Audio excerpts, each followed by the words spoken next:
Assalamu alaikum. I am dietitian Adina Ali, expert in weight loss and disease management, working at South Punjab Hospital, Multan. अक्सर मरीजों का ये सवाल होता है कि शुगर की वजूहात क्या क्या हैं, हम खुराक में ऐसी क्या चीज़ें लेते हैं जिसकी वजह से शुगर का रिस्क बढ़ता है, या तो उसकी वजूहात ये हैं कि खाने में तेल का इस्तेमाल बेधड़क करते हैं। ज़्यादा जो बाहर के सालन का इस्तेमाल है उसमें तेल बहुत ज़्यादा इस्तेमाल किया जाता है।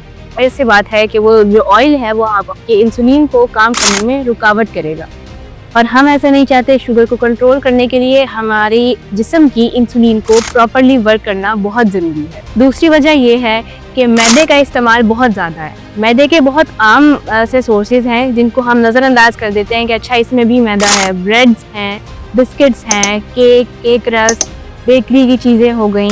अक्सर लोग तो रोटी में भी सिर्फ और सिर्फ सफ़ेद आटा इस्तेमाल करते हैं, और इससे नुकसानदेह चीज़ शुगर के लिए और कोई भी नहीं हो सकती। ऐसे कई मरीज़ हैं जिन्होंने अपनी शुगर, अपनी डायबिटीज़ को अपनी ग़िज़ा के ज़रिए कंट्रोल किया है। इस हवाले से मैं आज आपको गाइड करना चाहूँगी कि किस तरह अपनी ग़िज़ा में, अपनी खुराक के पैटर्न में चंद छोटी छोटी तब्दीलियाँ करके आप अपनी शुगर को कंट्रोल कर सकते हैं। अब मैं आपको चंद ऐसे स्टेप्स बताऊँगी जिन पे अमल करके आप अपनी शुगर काबू कर सकते हैं।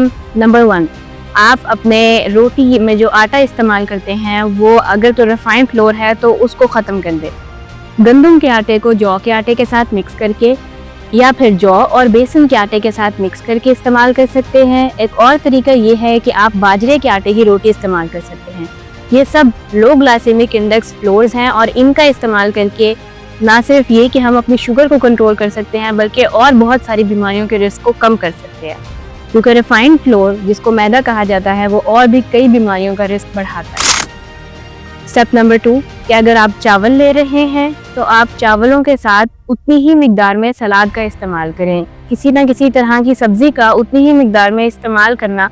आधी प्लेट से ज़्यादा चावल का इस्तेमाल ना करें, क्योंकि शुगर के मरीजों के लिए आधी प्लेट से ज़्यादा चावल का इस्तेमाल, वो भी बगैर सब्जियों के, काफ़ी नुकसानदेह साबित हो सकता है, ताकि सब्जियों में मौजूद फाइबर चावल के ग्लाइसेमिक इंडेक्स को कवर करे और आपकी शुगर को आपके जिस्म में बढ़ने से रोके।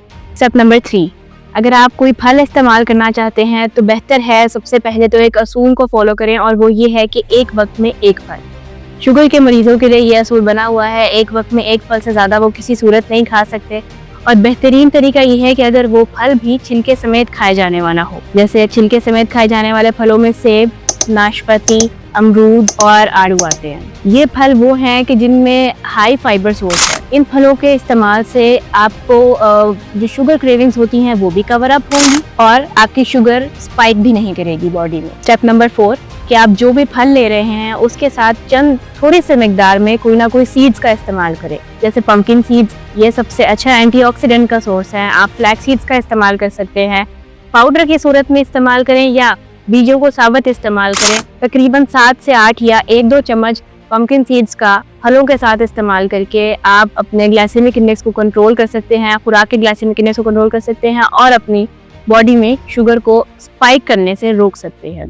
आप पपीता लें और उसके साथ तकरीबन 1 चम्मच कद्दू के बीज का इस्तेमाल करें। ये एक बेहतरीन कॉम्बिनेशन है जो हमारी स्वीट क्रेविंग्स को भी सेटिस्फाई करता है और हमारी शुगर को स्पाइक भी नहीं होने देता। खाना खाने के 20 मिनट बाद थोड़ी बहुत चहलकदमी करें, ताकि आपके जिस्म को शुगर यूटिलाइज करनी आ जाए। जिस्म जो है वो शुगर को प्रॉपरली पूरी बॉडी में रेगुलेट कर सके और उसका इस्तेमाल कर सके। इस तरह आपकी शुगर स्पाइक नहीं करेगी और आपको सिम्टम नहीं आएंगे डायबिटीज़ के, जो कि डिफरेंट तरह के होते हैं। जैसे कभी कभार आप हाथों में सुइयां चुभती महसूस होती हैं, आपको पसीना आता है और आप चाहते हैं कि आप इन इलामात से बचें, तो बेहतर ये है कि आप अपनी ग़िज़ा के ज़रिए ही अपनी शुगर को कंट्रोल कर लें।